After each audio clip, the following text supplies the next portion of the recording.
ইংরেজি স্পিকিংয়ে এনাফ শব্দটি প্রচুর ব্যবহৃত হয়ে থাকে, যার অর্থ যথেষ্ট। কিন্তু ইংরেজি বাক্যে এই এনাফ শব্দটি ব্যবহারের কতগুলি নিয়ম রয়েছে, অর্থাৎ এক এক বাক্যে এই এনাফ শব্দটি এক একভাবে ব্যবহৃত হয়। তো এই বিষয়গুলি সম্পর্কে যথেষ্ট ধারণা না থাকলে এই শব্দটিকে ভুলভাবে ব্যবহার করার একটা প্রবণতা থেকে যায়। তো আজকের এই ক্লাসে এই এনাফ শব্দটি কিভাবে তোমরা সেন্টেন্সে ব্যবহার করবে সেই সম্পর্কে বিস্তারিত আলোচনা করব। তো মনোযোগ সহকারে ক্লাসটি প্রথম থেকে শেষ পর্যন্ত দেখার চেষ্টা করবে। আর পুরো ক্লাসটি দেখার পর যাদের ভালো লাগবে অবশ্যই ভিডিওটিতে একটি লাইক, কমেন্ট এবং ভিডিওটি শেয়ার করতে একদম ভুলবে না। তো আজকের বিষয় হচ্ছে এই এনাফ শব্দটি, যার অর্থ হচ্ছে যথেষ্ট। তো এই এনাফ শব্দটাকে আলাদা আলাদা সেন্টেন্সে আমি ব্যবহার করে দেখাচ্ছি যে তোমরা কিভাবে এই এনাফ শব্দটাকে ব্যবহার করবে। তো আমি কতগুলো সেন্টেন্সের মাধ্যমে দেখাচ্ছি, যেরকমটা আমি অন্যান্য ক্লাসে বেঙ্গলি থেকে ইংলিশ ট্রান্সলেট করে দেখাই। তো এরকম কিছু বাংলা সেন্টেন্স এখানে নিয়েছি। তো এই সেন্টেন্সগুলোকে আমি ইংলিশে ট্রান্সলেট করব এবং সেন্টেন্সের মধ্যে এনাফ শব্দটি ব্যবহার করে। তার কাছে যথেষ্ট টাকা আছে, মানে যথেষ্ট, যতটা প্রয়োজন, মানে এখানে কিন্তু প্রয়োজনের বেশি নয়, যতটা প্রয়োজন যথেষ্ট আছে। তো এই সেন্টেন্সটার মধ্যে আমরা এনাফ শব্দটি ব্যবহার করব। তো ঠিক কিভাবে ব্যবহার করতে হবে? তার কাছে যথেষ্ট টাকা আছে, he has enough money, he has enough money, তার যথেষ্ট টাকা আছে।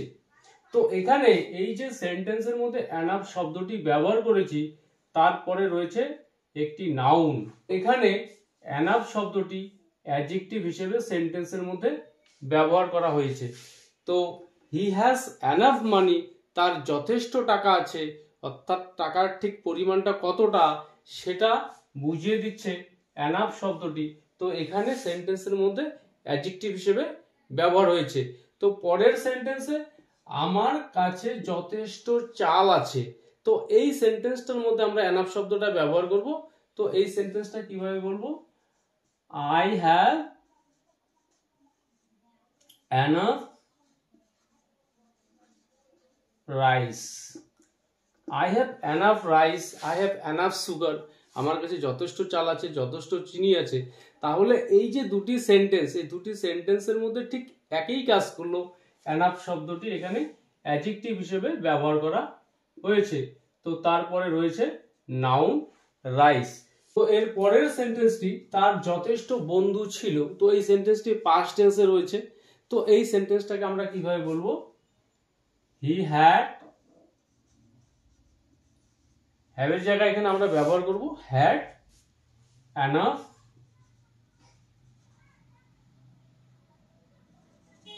Friends, he had enough friends, তার যথেষ্ট বন্ধু ছিল।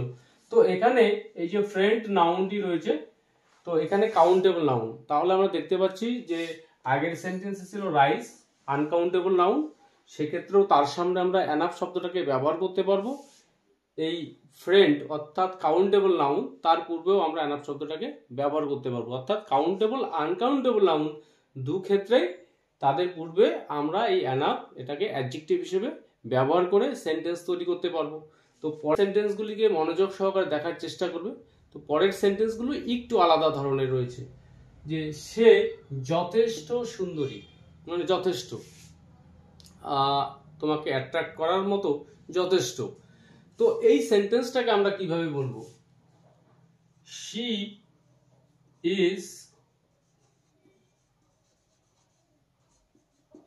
Is beautiful enough, she is beautiful enough. তো এই যে সেন্টেন্সটি, এখানে এনাফ শব্দটা আমরা ব্যবহার করেছি ঠিক বিউটিফুল যে অ্যাডজেক্টিভটা রয়েছে তার ঠিক পরে। তো she is beautiful enough, but আগের সেন্টেন্সগুলি একটু আলাদা ছিল। সেখানে ছিল নাউন, অর্থাৎ নাউনের পূর্বে আমরা এনাফ শব্দটাকে ব্যবহার করেছি। বাট এই যে সেন্টেন্সটি, এখানে রয়েছে অ্যাডজেক্টিভ, শি ইজ বিউটিফুল, কতটা? এনাফ। তো এখানে এনাফ আমরা অ্যাডভার্ব হিসেবে সেন্টেন্সের মধ্যে ব্যবহার করেছি, কারণ এখানে সামনে রয়েছে অ্যাডজেক্টিভ। তো অ্যাডজেক্টিভ সম্পর্কে কে বলে? অ্যাডভার্ব। তো আগের সেন্টেন্সগুলিতে এনাফ ছিল অ্যাডজেক্টিভ, বাট এই সেন্টেন্সে এনাফের কাজ হচ্ছে এখানে অ্যাডভার্বের কাজ। তো শি ইজ বিউটিফুল এনাফ, এখানে কোনোভাবেই শি ইজ এনাফ বিউটিফুল কিন্তু বলা যাবে না। তো এই হচ্ছে মূলত আগের সেন্টেন্সগুলির সঙ্গে এই সেন্টেন্সটির ডিফারেন্স, অর্থাৎ যে সেন্টেন্সের মধ্যে অ্যাডজেক্টিভ থাকবে সেক্ষেত্রে আমরা এনাফ অ্যাডজেক্টিভের ঠিক পরে ব্যবহার করব। যেমন এই ঘরটি যথেষ্ট বড়, এই ঘরটি। তো এই সেন্টেন্সটাকে আমরা কিভাবে বলবো?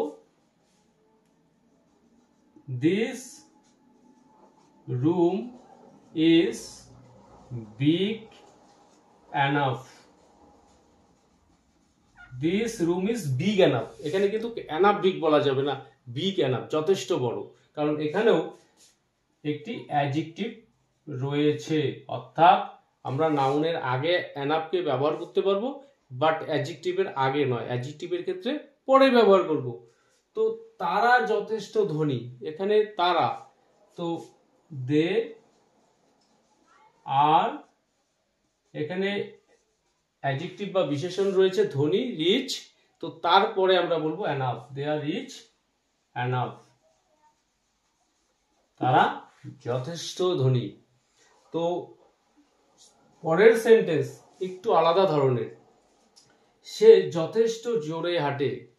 তো এখানে আগের প্রথম কয়েকটি সেন্টেন্সে আমি নাউন ব্যবহার করে দেখিয়েছি নাউনের সঙ্গে কিভাবে এনাফটাকে আমরা ব্যবহার করব, তারপরে অ্যাডজেক্টিভের সঙ্গে, বাট এখানে ভার্বের সঙ্গে, অর্থাৎ ভার্বের সঙ্গে এনাফের রিলেশনটা ঠিক কিরকম হবে, আমরা কিভাবে ব্যবহার করব।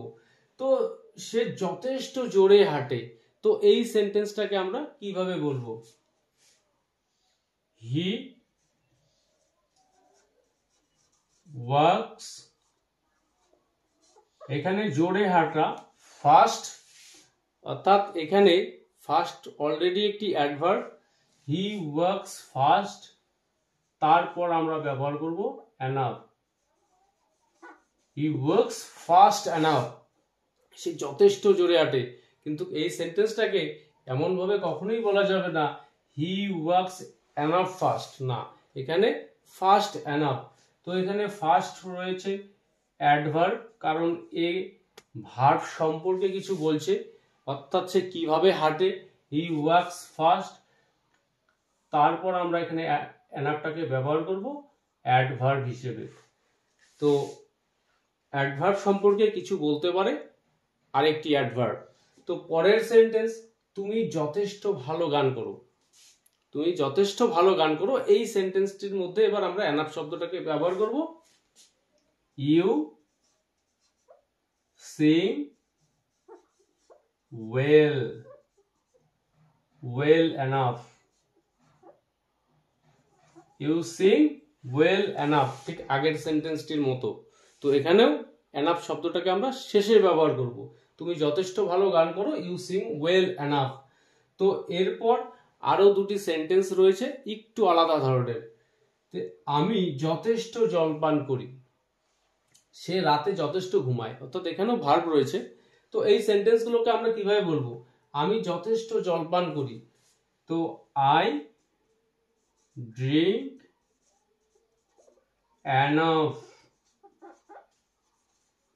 enough water, I drink enough water.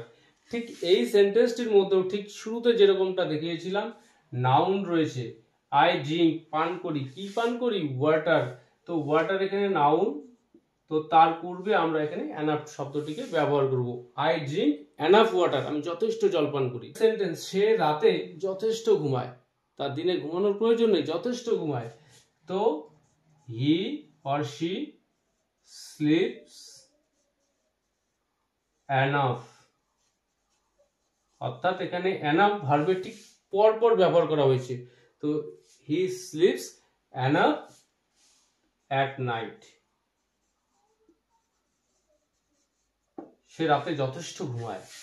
তো আজকের ক্লাসে এই সেন্টেন্সগুলোর মধ্য দিয়ে এই যে enough শব্দটা ব্যবহার করে তোমাদেরকে দেখালাম, তো এরকম সিমিলার প্রচুর সেন্টেন্স রয়েছে, তো তোমরা সেই সেন্টেন্সগুলোর মধ্যে অ্যানাফ শব্দটাকে ব্যবহার করে এই জাতীয় সেন্টেন্সগুলোকে বলার চেষ্টা করবে, লেখার চেষ্টা করবে। তো ক্লাসটি বুঝতে কোনো প্রকার অসুবিধা হলে, কোথাও কোনো প্রশ্ন থাকলে অবশ্যই কমেন্ট করে জানাবে। আমি তোমাদের প্রত্যেকটি প্রশ্নেরই উত্তর দেবার চেষ্টা করব।